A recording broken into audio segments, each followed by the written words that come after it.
some filming and recording today, so come on in.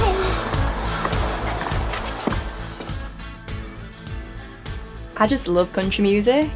I've grown up listening to all different kinds of music and being a dancer from a really young age. I'm really drawn to all kinds of music, but country really stands out to me. The lyrics really matter, the story matters, and being a writer, that really, really draws me in. Wow, I think that's always a really hard question. I've got so many inspirations. Thinking probably back to some of the first albums that I ever had, I'd say Shania Twain, Come On Over got played a billion times in the car. I think my mum and dad probably know every lyric to that album as well. And at the minute I'm really into Sam Hunt, so I'd probably say Sam Hunt as well. Let's go.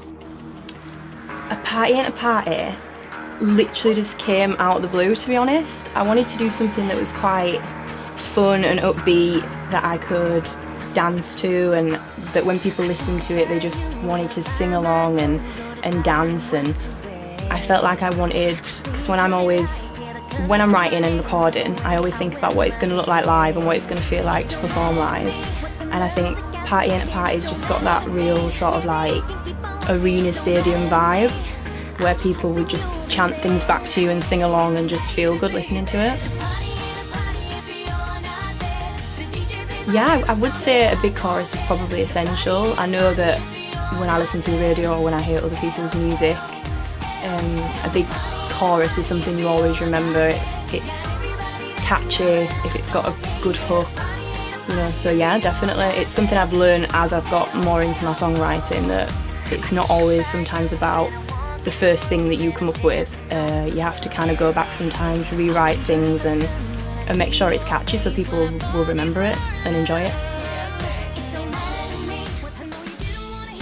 Getting over you is a funny one actually, and Gary will probably kill me for saying this, but yeah, Gary sent me over, like, he was playing the guitar and it was like a voice memo, because we kind of do that a lot when we're writing, we just sort of record into voice memos and then send it to each other.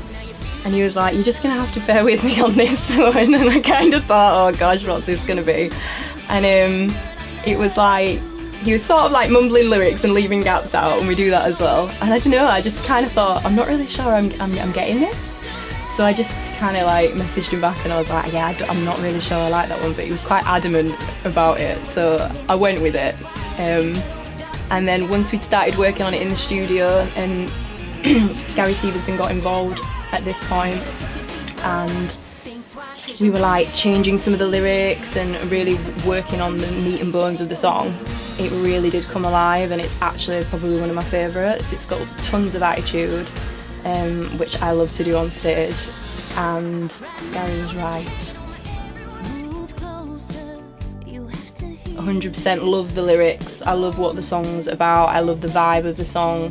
It's really sophisticated. Gary Stevenson made it really, really sophisticated, which I love.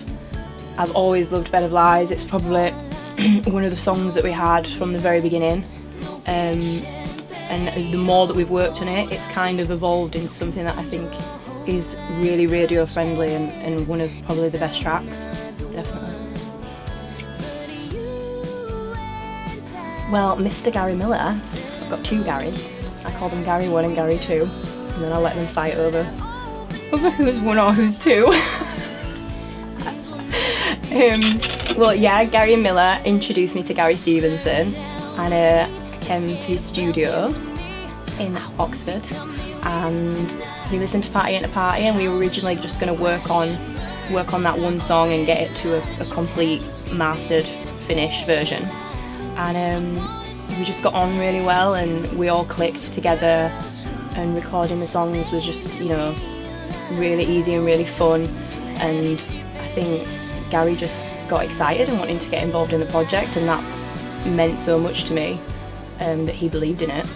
And it just got me and Gary 2 or Gary 1, depending on who's listening, really, really excited again about the project. And then it's just kind of gone on from there, really. We just kept working together and working on the songs.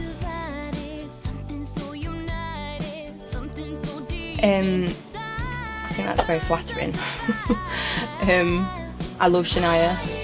Come On Over, I think, is probably one of my favourite albums, and yeah, so that's not bad at all. It's great. I hope you've liked everything that you've heard and seen on this short but sweet clip. So head to laurengreenmusic.com to hear and see more. Lots coming.